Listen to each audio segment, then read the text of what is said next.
and welcome. Thank you for tuning in to this week's episode of the Conundrum cast, where we talk about anything and everything, tackling the small topics and the big questions. My name is Imre, and I'm your host. Now, episode 3, finally, we got around to getting some recording done. I have a cool guest, very cool guest actually, friend of mine, Oscar. How's it going? How are you? Yeah, I'm pretty good. Obviously, with having a guest on, I always want to focus on the guest first, talk a bit about what makes you you, what influences you, where do you get your inspiration from. So you've kind of already told me the story once when we hung out, but if you want to share some of that, that'd be pretty cool. So where do you draw your inspiration from? Oh, fuck, that's a deep question, because I draw inspiration from everything. I'd say definitely my mum, even though we dress different, of course, but then she's like mid-50s or something, so of course she's going to dress like... I feel as you get older, and even myself, I'm starting to realise that, like, you dress a bit more mature as you age. Yeah, exactly. But it's just like a natural thing. But that's obviously also like when you first get into fashion, you're obviously trying to find your own kind of thing. Yeah. And then as you work with it, you either tone it down or tone it up or change it up a little bit. So that's obviously, with age, your fashion will change, I think. So there is obviously some sort of level of maturity to that, of kind of growing into it. I always wondered, like, if your parents have a certain interest, could it be carried down through your bloodline? Like, if my mum's into clothing, could that somehow be carried down to me, or is it just because I've been raised in the household that... Yeah, I think it is. Yeah, that's a nature or nurture question that comes up a lot. A lot of people I talk to have that kind of thing. I don't think it comes through bloodline, like hereditary, but it is a product of how you've grown up. There comes a lot of... Same with, like, personality and stuff as well. There was, talking about that, actually, there was a documentary I saw a while back. I forget its name, but it focuses on, like, the story of 3 kids, like triplets, who were split up at birth. Oh yeah, and they were given into like different households, like government secret, everything, no one knew. And then in high school, 2 of them met in university. And then they started posting about it, and then there was like, it was crazy stuff. And then like the third one came, like, I think I might be your guy's brother, because they all look the same. Like one was given into like a upper class family, one into a lower class, and one into like a not so well off family. And then they wanted to see if it's nature or nurture, is the way like you poor middle class rich. Exactly. To see if your personality and stuff is a product of you with who you grow up, or if it's through bloodline. It is really, really interesting. A media teacher of mine like told me about it, because when we hung out, you kind of told me the whole story of like how your fashion and your style first started. Do you want to talk about that a bit? Oh god, I hate looking back at that, but it's good to look back at it, because if you don't try new things in life in general, then you don't really grow as a person. Exactly. Yeah, totally. But I started off maybe end of 2015. I started really getting into sneakers. I think I started off with that aspect of those, like all those shoes. Yeah, end of 2016 I got my first pair of Vans, which sort of carried me off. But then through 2016 I also had a big phase of I think Kanye really inspired me. Like I was very into like Yeezys. I assume like people know Kanye's brand. Yeah. And then I bought these awful like rip-off Yeezys from Hallensteins that they had. And then 2016, like I said, I got my first pair of Vans, like old schools. Vans in general are just really cool shoes. I like Vans. They're very timeless. Like you can they're extremely timeless. Even as I mature with age, I feel like the shoes I'll always go back to are Air Force Ones, Vans, and probably a nice pair of boots, like Saint Laurent or shit. Or something. They're just shoes you can always chuck on. They go with every outfit. I think through 2016 I had a really hypebeasty type phase, because that's when you first start getting into clothing. You had I don't know why. I think it's because your knowledge of clothing is so limited that it's only really limited to brands with like big logos and like... Yeah, exactly. The thing that catches the eye, and whatever.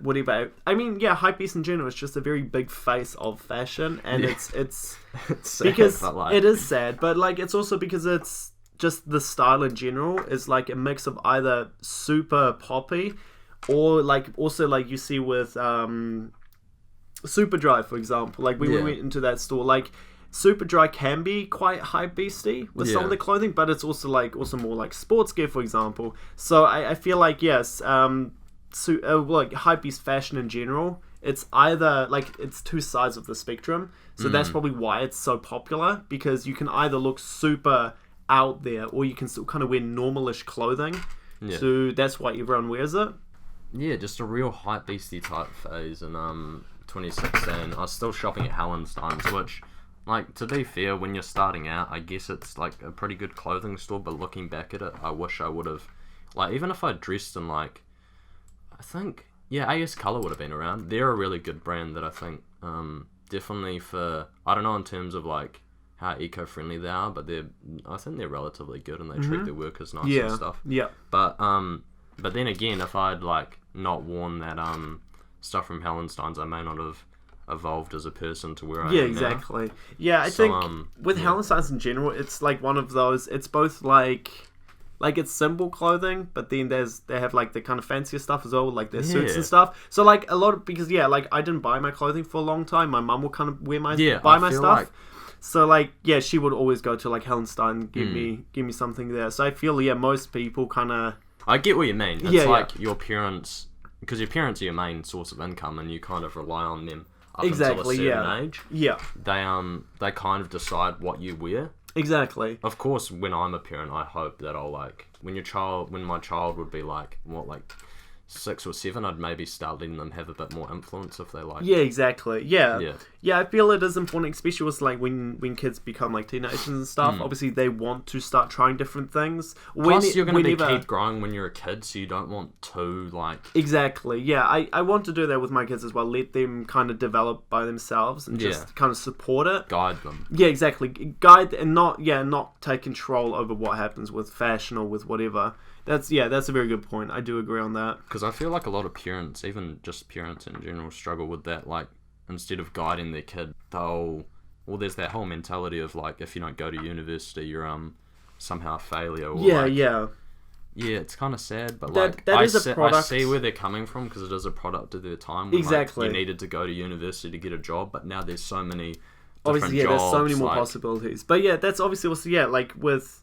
probably their generation, or our parents' generation in general, was like their parents probably forced them to go to, or like wanted them to go to university. So it has been drilled in. But yeah, exactly. Like with the product of its time, now there's a lot more opportunities. There's a lot new ways of learning. There's a lot new ways of developing oneself where uni isn't 100% necessary. And there's still new jobs coming out and exactly. Stuff. Like, it's pretty much limitless. Exactly. In like 20 years time, there could be so many new jobs that none of us would have thought possible. Like, even to an extent, like music back in the even the 90s, Spotify wasn't around. You didn't even have iTunes. It was all down to the record labels. If the record labels didn't see a spark within you, or like something special that set you apart, or even like a mainstream appeal that would make you pop off, you wouldn't really go anywhere. Exactly. But now with like things with like SoundCloud, there's all these new opportunities. Yeah. And it's the same with social media as well, like with influencers. I'm using quotation marks here because I don't believe in that. Yeah, it's the same thing with that. Like 10 years ago even, like social media was hardly a thing. Well, okay, not 10 years, it was a thing. But like early 2000s, like that was hardly a thing. No one would have thought that people would be making money off posting a picture of themselves or of doing some tweet on Twitter. You know, like, there's all these new opportunities that come with it. I've lost my train of thought at this point. I know what you mean. Yeah. And then 2017, I was still wearing the same pair of ripped jeans. I had like a Kanye inspired lower tee, like a white one, and then it had the red font on it, and it was kind of like his I Love Pablo merch, which was ironic because it was like the same time that Pablo came out, 2017. And so I had my Air Forces. I was sort of experimenting, like I had an idea of like fashion and clothing, but I think it was still like I didn't have my own source of income, so my mum was sort of just like, I'd have like a weekly wage I got and stuff, and sort of just... So I couldn't... It was very limited what I could buy, and my mum would sort of still buy most of my clothes, but I had more of an idea, but still not to the extent that I do now of like personal style and all that it means. So 2017 went through that period, and then... I don't know, I was just experimenting, and then 2017 still Hallenstein's and all that. I think 2018 was when it changed. I got horrible mental health end of 2017 to early 2018. That was a horrible period, but I think what changed everything was that I got my first job. For me, it was a super big deal, because I feel like I was watching this dude I follow, Stockcar, who's heavy into golf and stuff. He was talking about like he used to be a gifted child. Oh, Stockcar, hold on, no, I started watching him from Pack. He's so dope. He's awesome. Yeah, I definitely draw some inspiration from him as well. But like, he was talking. I was only watching this like yesterday or the day before, but he was talking about like the 4 existential like dread type things, and one of them was like structure. And it was kind of in line with when you don't have like a job, when you get to a certain age, like let's say 17 or 18, and you've sort of like reached the end of school, like you've finished school, you don't have any more structure. You have to make your own. That's exactly, because this ties in perfectly with the last episode, which drops tomorrow from this recording. Today, what's the day today? It's the Tuesday the 11th. So yeah, drops tomorrow. 12th of June. The 12th, exactly. So yeah, that ties in quite nicely with the whole idea of, especially we were talking about sheep mentality and how like some people are just constantly drawn to following something else and not focusing on themselves. And then exactly, like school finishes, where you then, you're kind of you're stuck because you don't have anyone else telling you what to do again. That's why it's really important getting a job when you're still in school, because it's that transition into being more adult, being more growing up, becoming more mature, making your own decisions, and having that freedom as well. Obviously, in New Zealand you can get your driver's license with like 16ish, at least your learners, then restricted, and then you get more freedom as well. And having your first job, having money that you can spend as you wish, that's really important as well. I think it definitely adds a lot of structure when you have a job, because it's like, even if you hate your job, it's still like something that keeps your week structured. Exactly. Because it definitely, like with school, you go to school for like what, 8-10 years, so like that's a huge, like you've changed. Like imagine the type of person you were when you started school, when you were like 5, and then all the way up to like 18, like 17. You've changed so much, like exactly, because you go through puberty and stuff as well. You've structured your whole life around school, basically. Yeah. And once that's taken out, like it is a good thing for me. At least it was a very good thing. Like school wasn't for me, but like it takes a huge chunk out of you once you and you do kind of miss it. But you do miss it, because suddenly you have so much spare time, you don't know what to do with yourself. Yeah, so having a job then is really important, and like.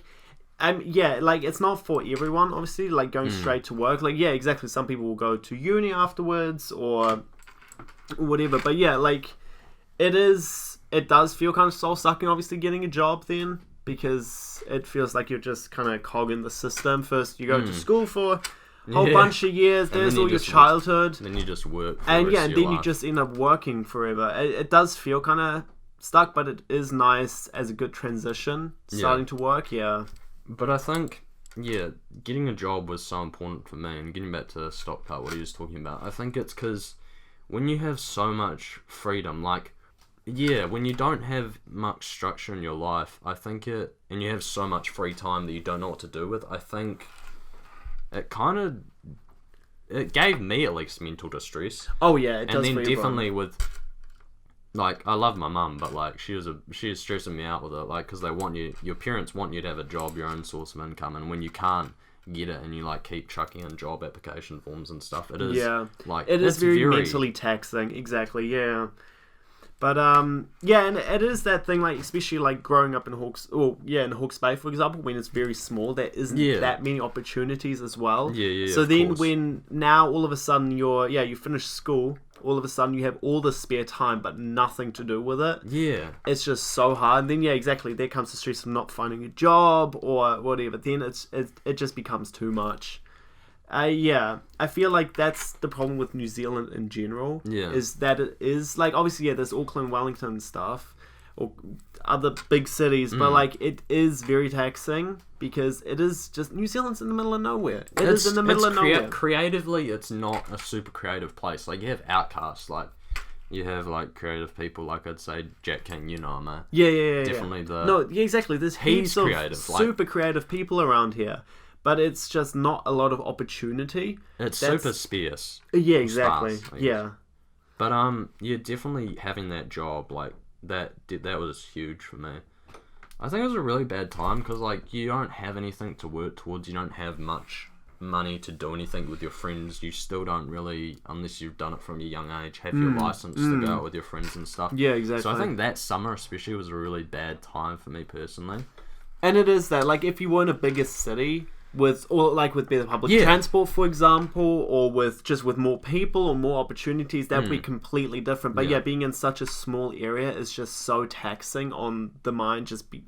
Because there's not that much to do if you're not into, I don't know, going tramping or whatever. Yeah. Or especially when you're not one of those like super popular kids, which I definitely was. Exactly. Yeah. And that, I think you did a good part on it in your first podcast, but like I feel like I relate to that a lot. Like I've never been super popular in school. I've had like friend groups and stuff, but I've never been that super like well known. Maybe I'm a bit now because I put myself out there a bit exactly. more. Yeah. But like I feel like that did play a part into how I dressed. Like I wanted to stand out because I wasn't getting that attention. That's exactly from being a popular person. That's exactly what I had as well. Yeah, we talk about this a bit more in the second episode as well, with a whole high school mentality and everything.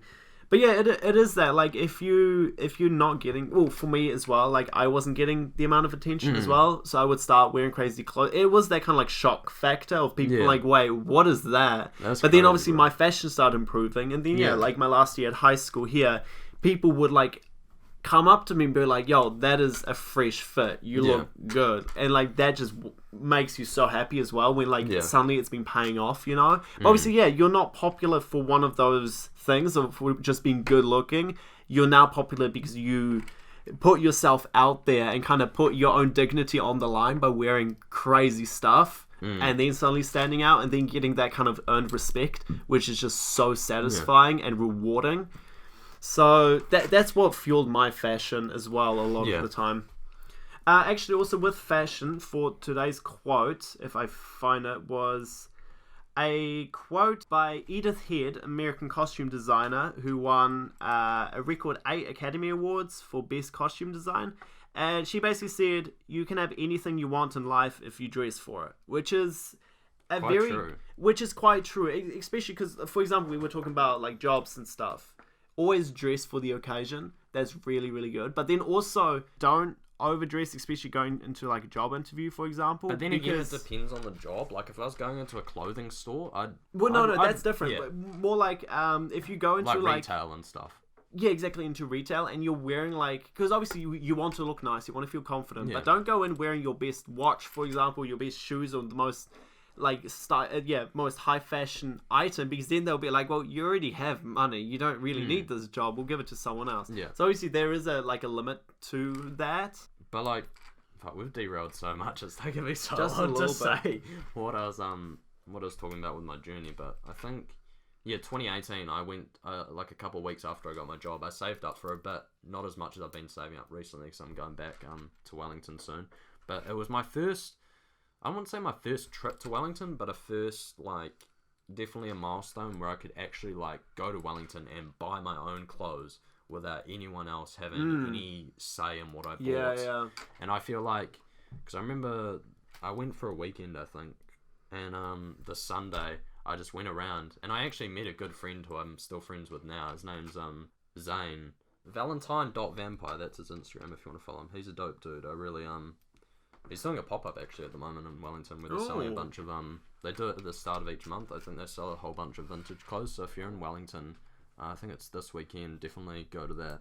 But yeah, he's definitely a dope dude. I really like him. And I met him, like, out of the blue. I was at Emporium, and he was wearing this sick fit. It wasn't, like, personally what I'd wear, but I really, respected it. Yeah. It was, like, a pair of, I think it was, like, these blue and red Air Maxes. They're, like, a specific silhouette. I think it might be the same silhouette that Nike uses for the Silver Bullet and stuff, but I don't quite know. It's, like, blue and red, like a nice royal blue with hints of red, which is actually a really good color combo.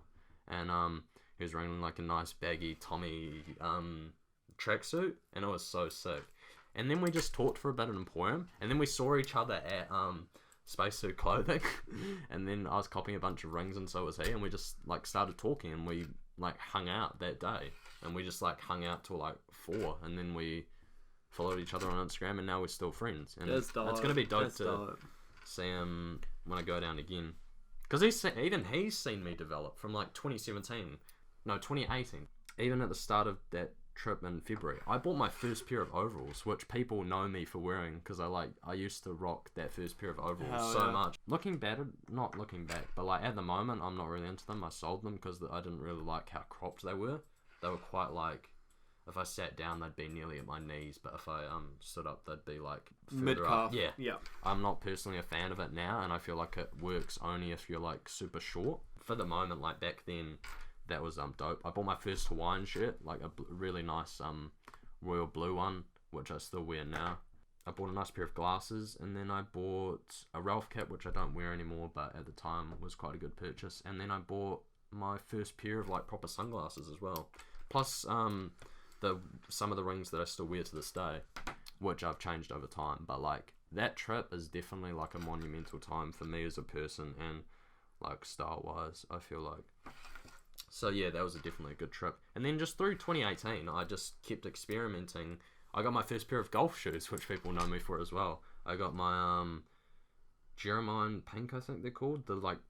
They came in the release of the 3 colorways, which were the pastel blue / light blue, pastel pink / light pink, and the pastel green / light green, which I do want to get the blues and greens, but that'll be sometime in the future. Maybe this year, who knows. But I still don't have a pair. I've always wanted a pair. Yeah, resale's not too bad on them, surprisingly, because Tyler's not too sparse with them, and I think he knows like what people will do with golf when they resell it and stuff. But like, definitely those helped as well. Like that was the first like really out there piece of clothing I got. And I remember one of the first outfits I made with it was the blue, like really stonewashed dungarees or overalls or whatever you want to call them, with the pink Lafleurs, some white socks, and then a pink AS colour tee. It was like a really nice fit, and that's kind of a milestone as well. But like then I got the yellow, I think they're the solar flare or like the mustard yellow Lafleurs, which are definitely probably my favourite pair up until this day.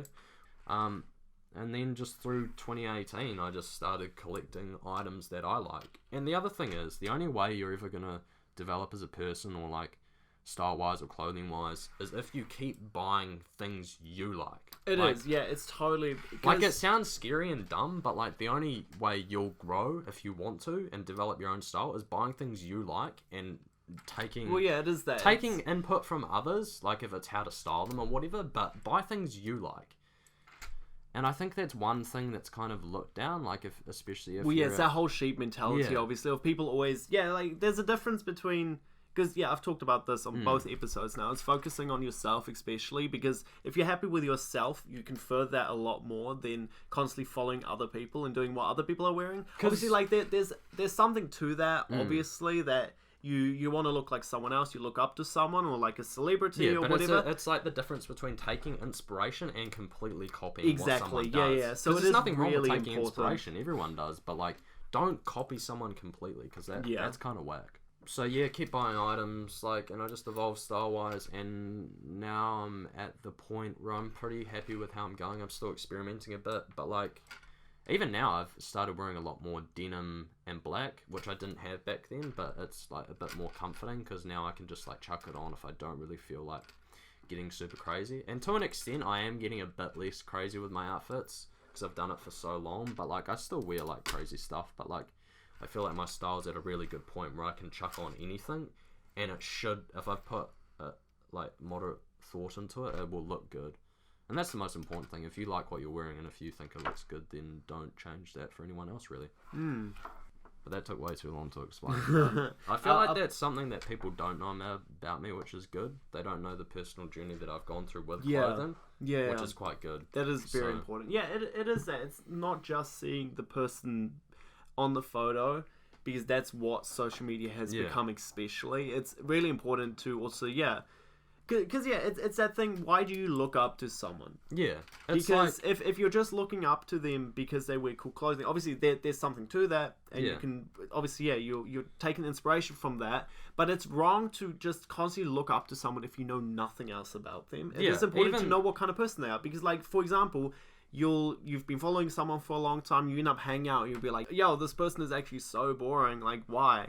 Why have I been dedicating so much time to following this person, for example? Like, so it is nice to have a story that you can tell. It does tie in with what you said, must have been episode 1, where you said, no matter how good you are at talking about something you like, if the other person isn't interested, then the conversation's not really going to go anywhere. Exactly. Which which kind of hit me, like it's crazy how many, like, you'll have conversations with people, but it just doesn't go anywhere because they're not into, like, I guess there is power, and if you're super interested in something, like, even people who are not, they can somehow relate to it, but it's very difficult. But that was actually a good piece of advice. There's also a part where people will actually, like, get into it. For example, like, I'll end up vibing a lot with someone if they're...